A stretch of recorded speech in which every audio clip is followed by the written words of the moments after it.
First, a reminder that you can check out my entire catalogue of Metroidvania maps at www.demajen.co.uk, where you can find an alphabetised list of every game I've mapped over the last few years. Castlevania Symphony of the Night is a genre-defining classic, released in 1997. That's a lot of years ago, and it remains, for many people, the gold standard for what a Metroidvania game should be. I actually don't rate it as highly as a lot of people do, but I still enjoy the game a great deal. It's still high up there on my tier list of Metroidvania games. But I feel it has been surpassed in many ways. I think once the novelty of the inverted castle reveal has worn a little bit thin, the second half of the game actually is, in some ways, a little bit of a slog and not necessarily as well thought out as the first half of the game. But that is just my opinion, man, and it doesn't really count for much because people don't care about my opinion on Metroidvania games. They care about, have I made a map for that Metroidvania game? And Symphony of the Night has a lot of maps. There's a lot of maps out there for Symphony, and some of them are the big composite maps where all of the rooms in the game have been screenshotted and mapped out and composited together, stitched together. But those just tend to be graphical. And there are some text-based maps, and there are some interactive grid-based maps, and none of them are really very easy on the eyes, and none of them are necessarily super usable depending on what you are after. So I've made one myself, because I was in the mood after finishing Lies of P to make a map, and Symphony of the Night popped up as, oh yeah, I haven't done one for that yet. What kind of effort would that require? Turns out quite a lot, because of course I've done it the same way that I've done my Bloodstained Ritual of the Night map. That is kind of based on the way Blasphemous did it, using the kind of Blasphemous style that I did for Bloodstained. And as you can see in front of you, it's turned out quite well. We have got the full castle at the bottom and the inverted castle at the top. And you can tell at a glance that I've done the normal things that I do. I've got all of the areas color-coded. I've got all of the icons on there. I've got little call-out boxes. But let's take a zoom in, because this as it stands is at 6.25% of the actual size. Let's zoom in to, let's say 50%. Here we are. This is the map at 50%. This is the map at 100%. So you can see just how clear everything is. So we've got all of the icons for relics, power-ups, armour with stats, how to get things, how to start the game with various extra bits and pieces, all of the kind of jazz that you would expect from my maps. We've got locked doors or barriers with how to open them. We've got secret things hidden in walls. We've got all the bosses marked on. We've got all the save rooms marked on. We've got any secret rooms with breakable walls marked on here. Everything that you would want is here, including, I'm not entirely sure why I did this because there's not exactly a lot of water in the game, but I've put all the water on as well. I think mostly because I quite like the fill graphic that I've got for it. Everything is here. And we've also got call-outs for the librarian. I haven't listed every single thing that the librarian sells. That is a massive list. You can look that up online. But I have noted down the key things, including the Jewel of Open and the full random things that you can get from bouncing him up and down. We've got the solution for the clock room. We've got that's just for the Alucard stuff, reminding you that if you wear all three items together, you get a luck bonus. But everything is on here, including where the gears are for the clock tower secret room and so on and so forth. It's all here.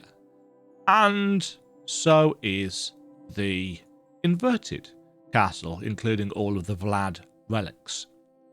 The layout of the inverted castle is literally just flipped. Well, technically it's rotated 180 degrees, but actually the barriers in certain places are ever so slightly different. So, for example, down here, there's a one-way barrier which you need to unlock to get from the Colosseum to the Royal Chapel. That's not actually there in the inverted, so I couldn't just flip the entire thing. I've actually had to go through and make sure everything is on there. And of course, if I had just flipped everything, all of the icons would be upside down.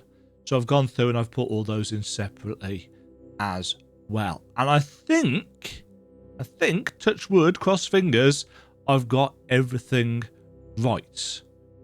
But some of the maps that I've seen have got different items in different places. I don't know whether they were made for a slightly different version of the game or what. I have not been through and checked everything yet. I do need to do that.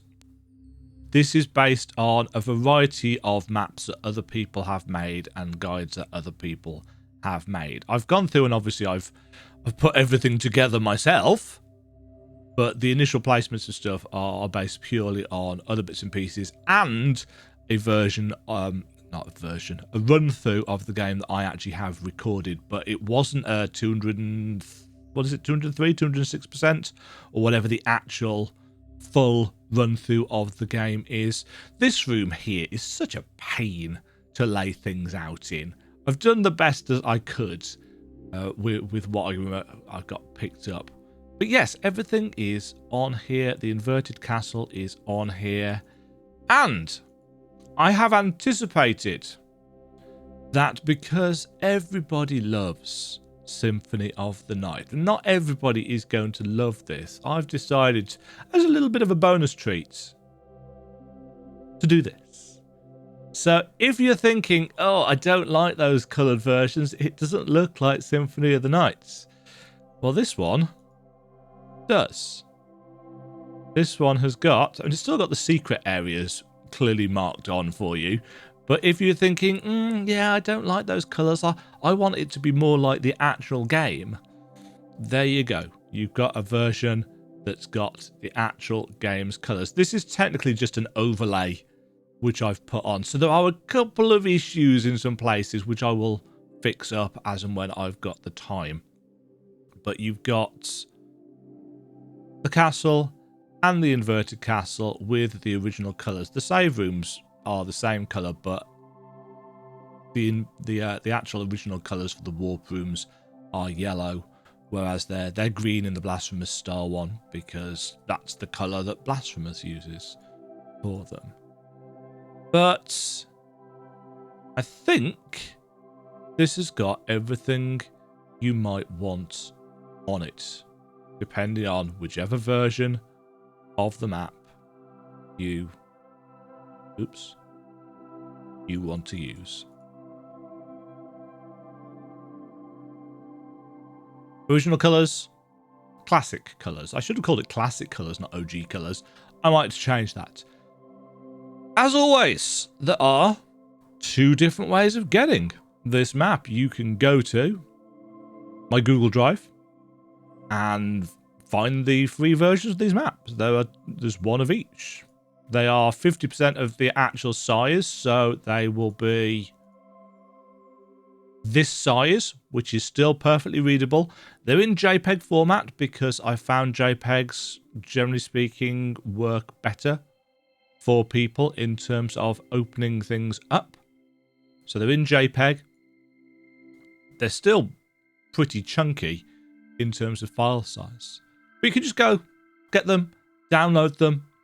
At some point, I'm planning on doing a version of this map without any of the stuff on. So just the map background with the secret, walls and stuff and secret areas. Because I feel like people who speedrun the game might like that as a template to plan their own routes out, though let's be honest, I'm a little bit late in 2023 versus 1997, but it is what it is. And as always, there's a version of the maps on my coffee.com shop as well. Full resolution, full size, full colour. Does anybody really need them this big? No, but some people might want to print them out on a big sheet of paper, stick them on the wall, or whatever it is that people do for their own private, non-commercial use. Hashtag terms and conditions. Hopefully this is useful for somebody. I'm not entirely sure who's going to get some use out of these. I don't know how often and how regularly people play Symphony of the Night, but they are there for people should you want to use them. Thank you very much for the support. Thank you very much for watching. Stay safe out there. Keep on exploring. I'll catch you all in the next map release video. Cheerio. Thank you very much for watching. If you enjoyed the video, why not click the like button and consider subscribing. Remember, you can ring the bell notification icon to get notified when new videos go live. And until next time, cheerio.